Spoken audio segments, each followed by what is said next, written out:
Assalamualaikum warahmatullahi wabarakatuh.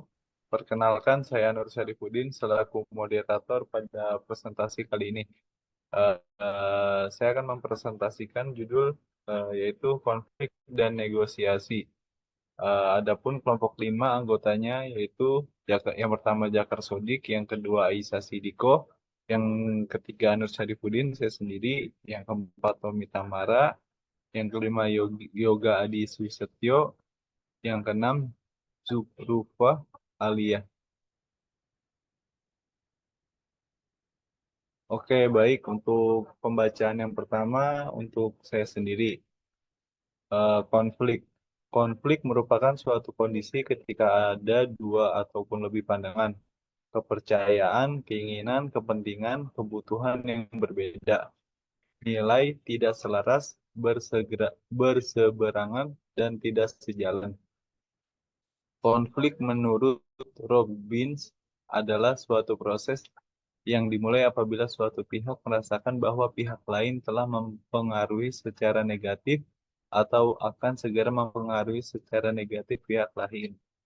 Dan Alabenes dalam Nimran 1996 mengartikan konflik sebagai kondisi yang persepsikan ada di antara pihak-pihak atau lebih merasakan adanya ketidaksesuaian antara tujuan dan peluang untuk mencampuri usaha pencapaian tujuan pihak lain. Konflik kerja. Menurut Nawawi 2010, konflik kerja adalah ketidaksesuaian dua orang atau lebih anggota atau kelompok-kelompok organisasi yang timbul karena adanya kenyataan bahwa mereka harus membagi sumber daya yang terbatas atau kegiatan kerja atau karena kenyataan bahwa mereka mempunyai perbedaan status, tujuan, nilai, dan persepsi. Menurut Tommy 2010, konflik kerja adalah adanya pertentangan antara seorang dengan orang lain atau ketidakcocokan kondisi yang dirasakan pegawai karena ada hambatan komunikasi, perbedaan tujuan dan sikap, serta ketergantungan aktivitas kerja. Selanjutnya, bentuk-bentuk konflik. Yang pertama, konflik fungsional. Konflik yang mendukung tujuan kelompok dan meningkatkan kinerja. Nomor dua, konflik disfungsional. Konflik yang menghambat kinerja kelompok, yang membedakan konflik fungsional dan disfungsional dengan menunjukkan dan memperhatikan jenis konfliknya secara spesifik. Ada tiga tipe konflik, yaitu konflik tugas. Tugas adalah konflik atas muatan dan tujuan pekerjaan. Selanjutnya konflik hubungan, konflik berdasarkan hubungan interpersonal. Berdasarkan penelitian, konflik hubungan hampir selalu menghasilkan konflik disfungsional. Selanjutnya konflik proses, konflik tentang bagaimana pekerjaan dilaksanakan. Oke, selanjutnya akan dibacakan oleh Yoga Adi Susetio. Mas Yoga, silakan. Baik, jenis-jenis konflik. Konflik dilihat dari posisi seorang dalam struktur organisasi. Yang pertama, konflik vertikal atau atasan dengan bawahan. Konflik ini sering muncul akibat perbedaan pandangan, tujuan, atau kepentingan antara atasan yang memiliki wewenang dan bawahan yang berada di bawahnya dalam hierarki organisasi. Kedua, konflik horizontal atau kedudukannya sama. Konflik ini terjadi di antara orang-orang atau kelompok yang berada pada tingkat hierarki yang sejajar, seperti antara sesama karyawan, departemen, atau komunitas yang setara. Ketiga, konflik karyawan dengan penasehat. Konflik yang terjadi karena perbedaan peran dan pandangan antara karyawan yang fokus pada pelaksanaan tugas sehari-hari dan penasehat yang bertugas memberi panduan atau saran strategis. Keempat, konflik peran. Konflik ini dapat muncul ketika Seseorang memiliki beberapa peran dengan tuntutan yang berbeda atau bertentangan, seperti seorang manajer yang harus bersikap tegas tetapi juga diharapkan bersikap ramah dengan timnya.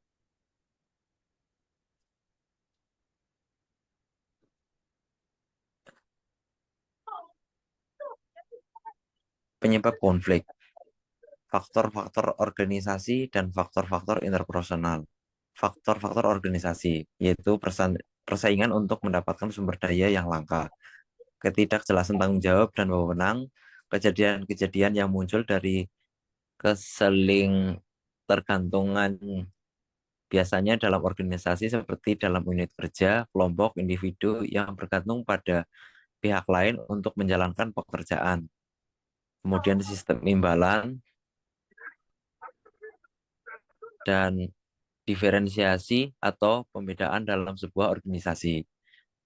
Dan faktor-faktor interpersonal, yaitu iri hati atau dendam, kemudian salah anggapan, yakni kesalahan mengenai penyebab dari perilaku orang lain, komunikasi yang buruk, dan kritik yang tidak tepat.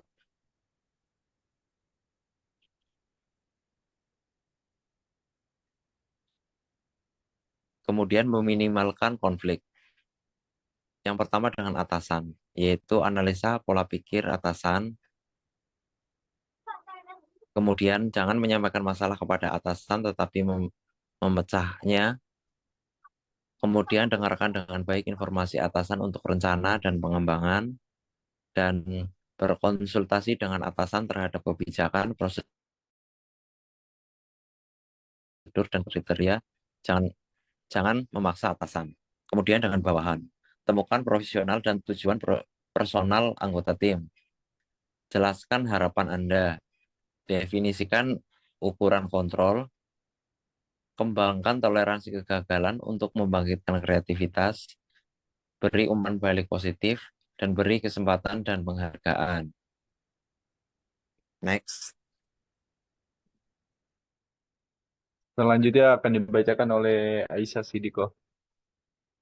Baik, Anur.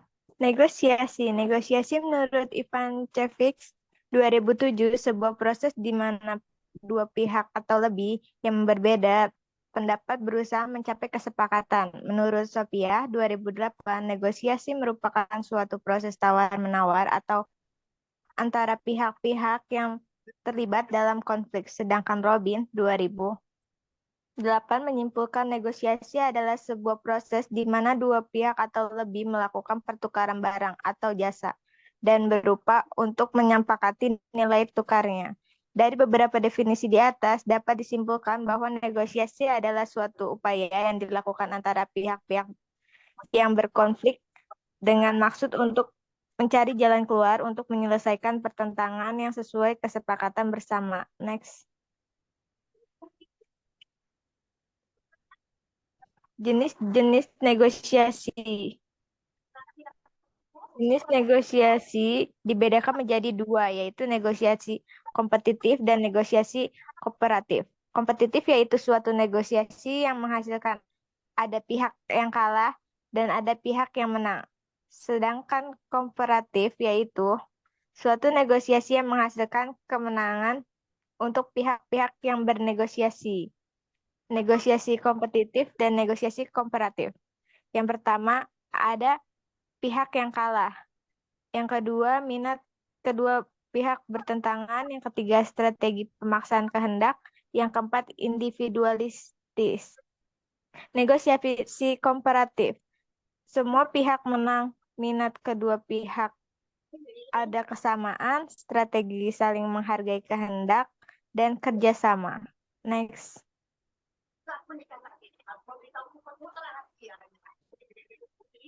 Syarat negosiasi berjalan efektif. Yang pertama, quality. Adalah proses negosiasi menghasilkan sebuah kesepakatan yang berkualitas dan memberikan kepuasan dari semua pihak. Yang kedua, efisiensi, di mana proses negosiasi tidak menghabiskan waktu dan biaya yang tinggi. Yang ketiga, harmoni. Adalah proses negosiasi harus tetap bisa mempertahankan hubungan yang baik antara individu yang sedang melakukan negosiasi. Next. Selanjutnya akan dibacakan oleh Tommy Tamara. Silakan Mas Tommy. Oke, baik. Strategi negosiasi yang pertama, menang, kalah, atau win-lose ya. Pandangan klasik menyatakan bahwa negosiasi terjadi dalam bentuk sebuah permainan yang nilai totalnya adalah nol atau zero sum game. Artinya apapun yang terjadi dalam negosiasi pastilah salah satu pihak akan menang, sedangkan pihak yang lainnya kalah atau biasa dikenal dengan pendekatan distributif. Lalu yang kedua, negosiasi menang-menang atau win-win.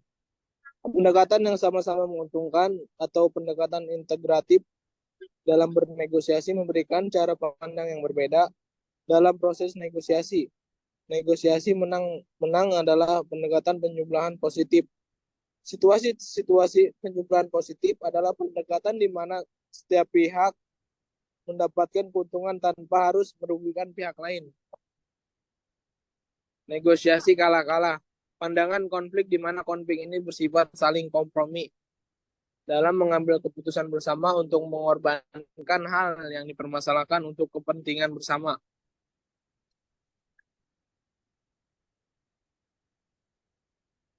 Kemudian ada proses negosiasi. Yang pertama, persiapan dan perencanaan. Sebelum bernegosiasi, perlu mengetahui apa tujuan dari Anda bernegosiasi dan memprediksi rentangan hasil yang mungkin diperoleh dari paling baik hingga paling minimum bisa diterima. Yang kedua, penentuan aturan dasar. Begitu selesai melakukan perencanaan dan menyusun strategi, selanjutnya mulai menentukan aturan-aturan dan prosedur dalam prosedur dasar dengan pihak lain untuk negosiasi itu sendiri. Yang ketiga, klarifikasi dan justifikasi. Ketika posisi awal sudah saling dipertukarkan, baik pihak pertama maupun kedua akan memaparkan, menguatkan, mengklarifikasi, mempertahankan, dan menjustifikasi tuntutan awal.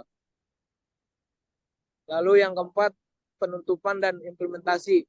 Tahap akhir dalam negosiasi adalah memformalkan kesepakatan yang telah dibuat serta menyusun prosedur yang diperlukan untuk implementasi dan pengawasan pelaksanaan.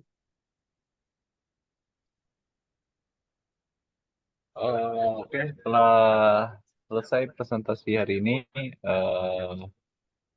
baik, mari kita tutup. Wassalamualaikum warahmatullahi wabarakatuh. Waalaikumsalam warahmatullahi wabarakatuh.